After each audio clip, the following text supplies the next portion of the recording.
नमस्कार, मैं अपूर्वा। आप देख रहे हैं यूथ इंडिया। आइए नजर डालते हैं आज के कुछ खास खबर की ओर।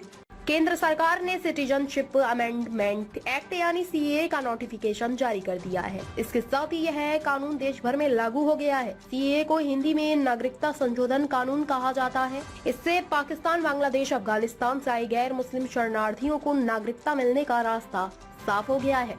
31 दिसंबर 2014 से पहले पाकिस्तान, अफगानिस्तान, बांग्लादेश से धार्मिक आधार पर प्रताड़ित होकर भारत आए हिंदू, सिख, बौद्ध, जैन, पारसी और ईसाई समुदाय के लोगों को नागरिकता दी जाएगी।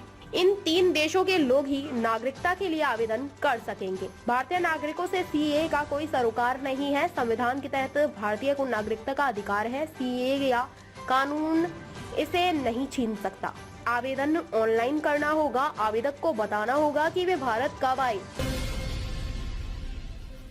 जब से पैन इंडिया मूवीज का दौर चला है, तब से टैलेंट भी हर सरहद पार कर दर्शकों तक पहुंच रहा है। अब हिंदी बेल्ट में सिर्फ दीपिका पादुकोण, आलिया भट्ट या कियारा आडवाणी की ही बात नहीं होती, बल्कि हिंदी ऑडियंस साउथ के कलाकार से भी वाकिफ है, उन्हें पसंद भी करती है और उनकी फिल्में भी देखती है। इतना ही नहीं, साउथ के सितारों के बारे में ज्यादा से ज्यादा जानना भी चाहती है। मसलन वो किसी बैकग्राउंड से है और कितना पढ़ी लिखी है। तो आज आपको बताते हैं साउथ की कुछ मशहूर एक्ट्रेस कितनी एजुकेटेड है।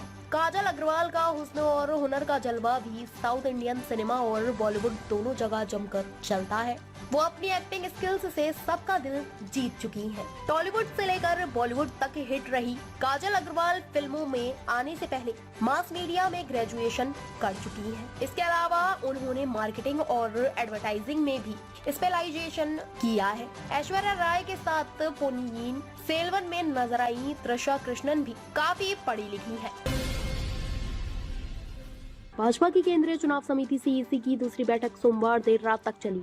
इसमें प्रधानमंत्री नरेंद्र मोदी, अमित शाह और जेपी नड्डा शामिल हुए। सूत्रों के मुताबिक बैठक में दूसरी लिस्ट के लिए 7 राज्यों के 90 कैंडिडेट्स के नाम फाइनल कर लिए गए हैं। इसका नाम आजकल में हो सकता है। बिहार, तमिलनाडु और ओडिशा की लिस्ट में देरी हो सकती है। भाजपा की पहली लिस्ट 2 मार्च को आई थी।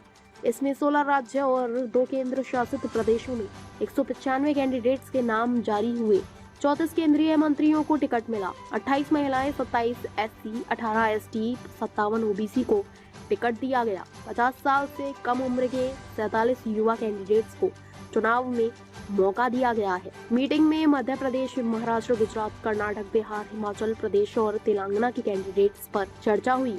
हालांकि बिहार, तमिलनाडु और ओडिशा में चल रही गठबंधन की चर्चा के चलते इन राज्यों की लिस्ट फाइनल होने में देरी हो सकती है। बिहार में जेडीयू, लोक जनशक्ति, तमिलनाडु में एआईएडीएमके, हरियाणा में जेजेपी और ओडिशा में बीजेडी के साथ गठबंधन फाइनल नहीं हुआ है।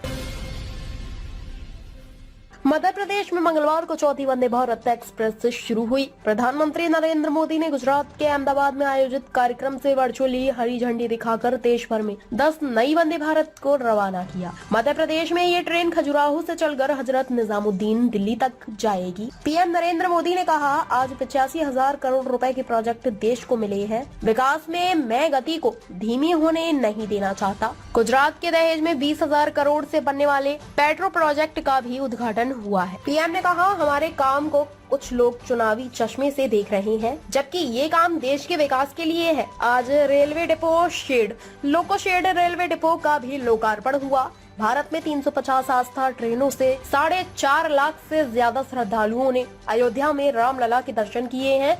ये सफर जारी रहेगा, मोदी की गारंटी है। बिलासपुर से कोलकाता, दिल्ली के लिए सीधी फ्लाइट शुरू।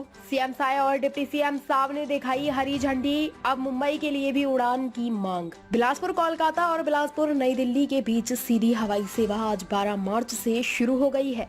मुख्यमंत्री विष्णुदेव साय ने वर्चुअली फ्लाइट को हरी झंडी दिखाई। इस दौरान बिलास एयरपोर्ट पर उप मुख्यमंत्री अरुण साव, विधायक धर्मलाल कौशिक, अमर अग्रवाल, धर्मजीत सिंह ने भी झंडी दिखाकर फ्लाइट को रवाना किया। फ्लाइट ने करीब 10:30 पर उड़ान भरी। बिलासा चकरभाटा एयरपोर्ट से कोलकाता और नई दिल्ली के लिए नई उड़ान शुरू होने से लोगों को काफी सहूलियत होगी। हवाई सुविधा जनसंघर्ष समिति ने हैदराबाद और मुंबई के लिए भी उड़ान शुरू करने की मांग की है। कोलकाता से फ्लाइट सुबह 7:05 से उड़ान भरकर 8:55 पर चकरभाटा पहुंचेगी। यही फ्लाइट 9:35 से उड़ान भरकर 11:25 पर कोलकाता पहुंचेगी। इसी तरह दिल्ली की फ्लाइट वहां से 7 बजे उड़ान भरकर 9:30 पर पहुंचेगी और 10:10 पर उड़ान भरकर 12:40 पर दिल्ली लौटेगी। ताज़ा खबरों से जुड़े रहने के लिए हमारे चैनल को सब्सक्राइब करें और बेल आइकन को दबाना ना भूलें ताकि हर खबर की नोटिफिकेशन आपको मिलती रहे।